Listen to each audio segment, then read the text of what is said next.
Hi guys, in this video we are going to look at the topic linear equations. So first off, we should know what a linear equation is.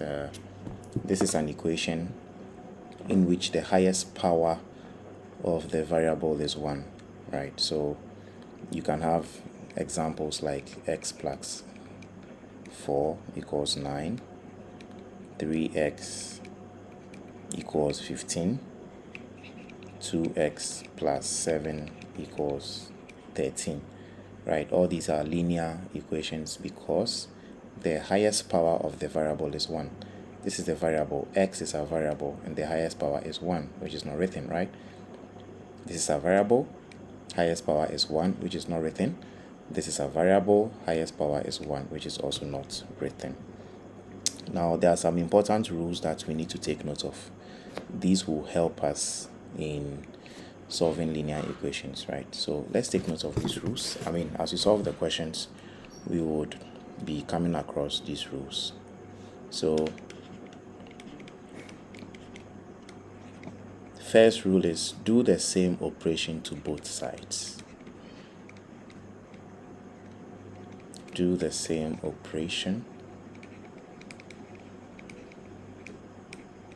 to both sides. What does this mean? It means that whatever I do to the right hand side of the equation, you have to do same to the left hand side of the equation. Second rule, always simplify each side. The third rule, collect like terms. In other words, group like terms. Then the final rule is your aim is always to make the variable the subject, right? So the variable is not all the time that you have x being your variable. It can be any letter, right? So that is your aim. Your aim should be to always make the variable the subject. Okay, so we are going to move from simple to complex. Let's look at one-step linear equations, right? So we can title this addition or subtraction, right? So let's have an example. X plus 6 is equal to 14. The question is demanding that you find the value of x. In other words, you make x the subject. In other words, you want to see x on one side of the equation, right? So if this is our equation, everything on the left side is one side of the equation, right? So x plus 6 is on the left side, and then 14 is on the right side, right? So anytime you have an equation, there's a left side and there's a right side. So how do we solve this? Our aim is to make sure that we have x standing alone. We don't want to see this plus 6, right? So what can we do to get rid of this plus 6?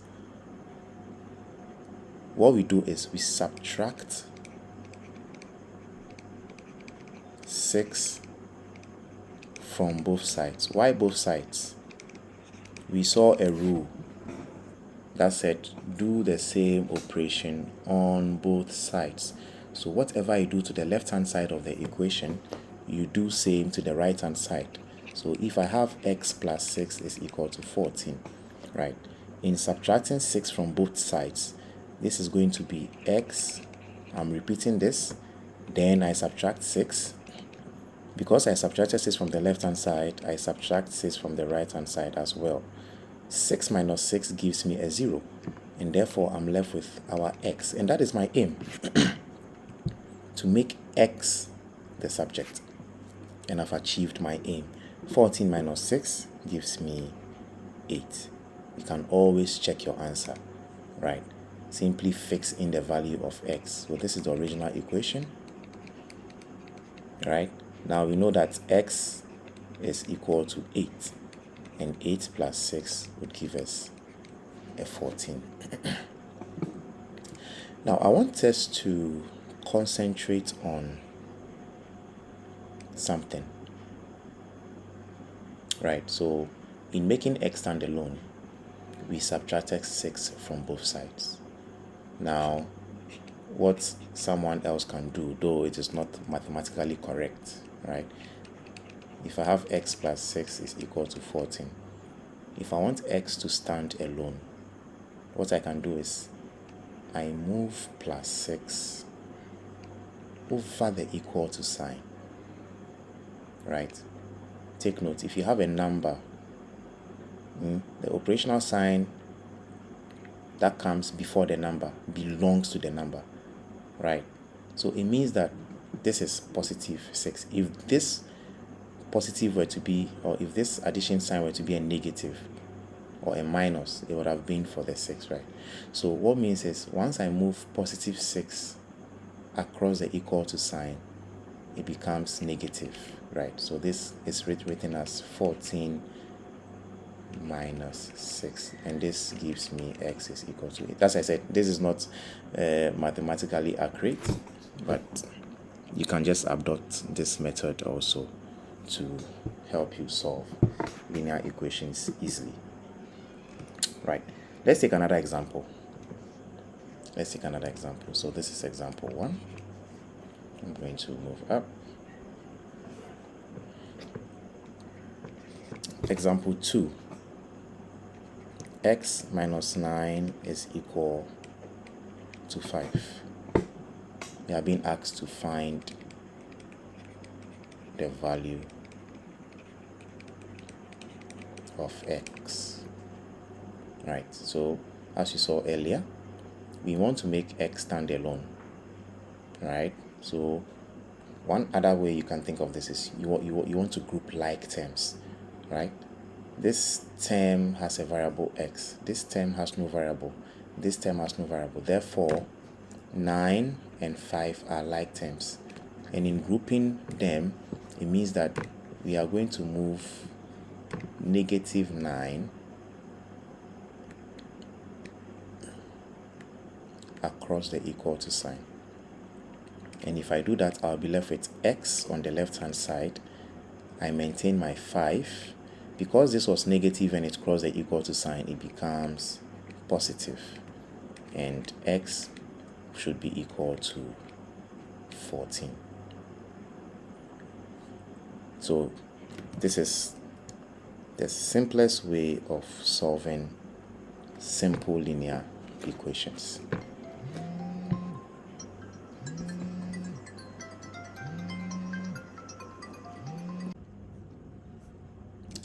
Right, so let's continue to look at multiplication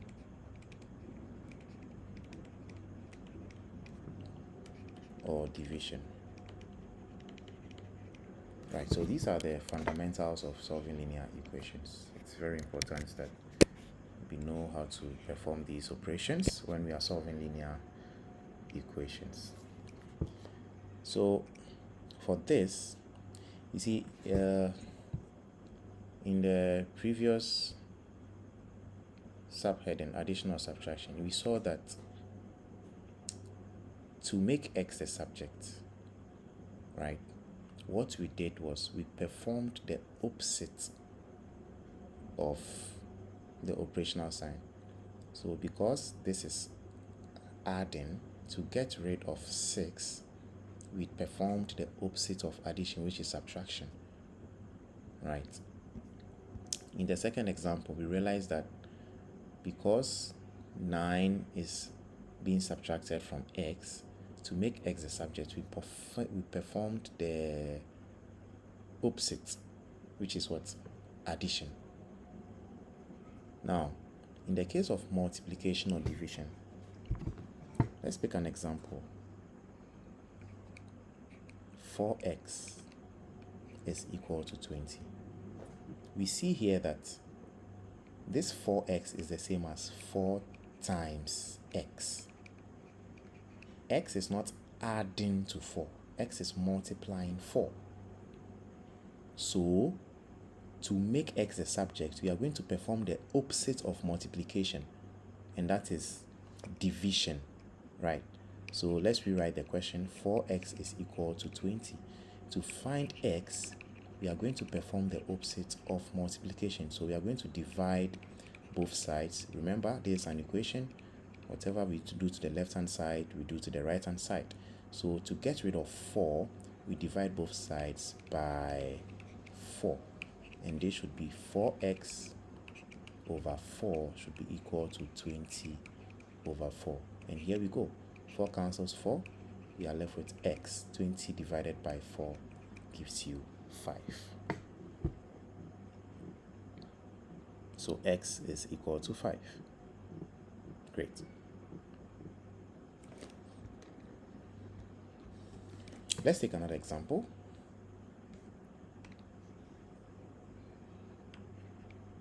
Two x is 40. Once again, to make x a subject, this time around we are going to divide both sides by 2. So 2x over 2 should be equal to 40 over 2. 2 divides 2, we are left with x, and 40 divided by 2 is equal to 20. Now, moving forward, we are going to have some more complex questions. So let's look at a two-step linear equation. What this simply means is we are going to have more than, or we are going to carry out more than one step, unlike the previous examples, right? So let's pick an example. 3x plus 5 is equal to 17, right? So these are three terms. 3x is a term, 5 is a term, 17 is a term. We can identify like terms, right? 17 and 5 are like terms. 3x, on the other hand, is a different term, right? So easy way out is, let's group like terms.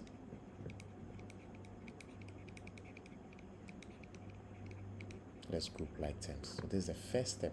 So in grouping like terms, that means we would want to move 5 to the other side of the equation so that it is paired with 17.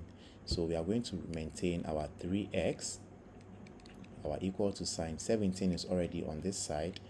This is positive 5. When it crosses the equal to sign, it becomes negative 5, right? Now let's simplify. 3x, 17 minus 5 gives you 12.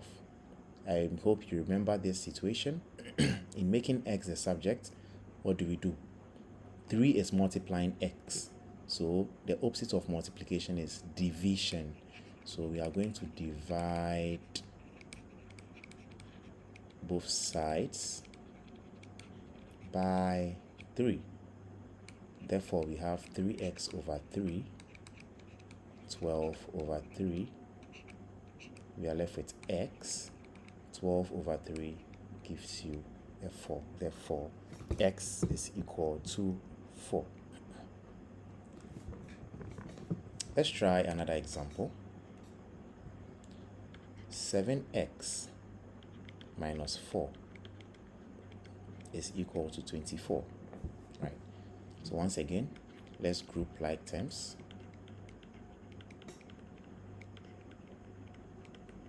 In grouping like terms, we are going to maintain 7x. We introduce our equal to sign.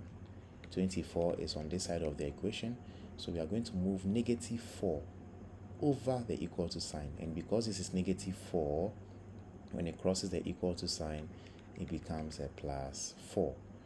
Next up, we simplify. This gives us 28. Similar situation. We want x, so we divide both sides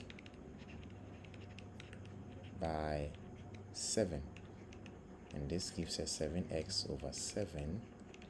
28 over 7. 7 divides itself. We are left with x. and 28 divided by 7 is equal to 4.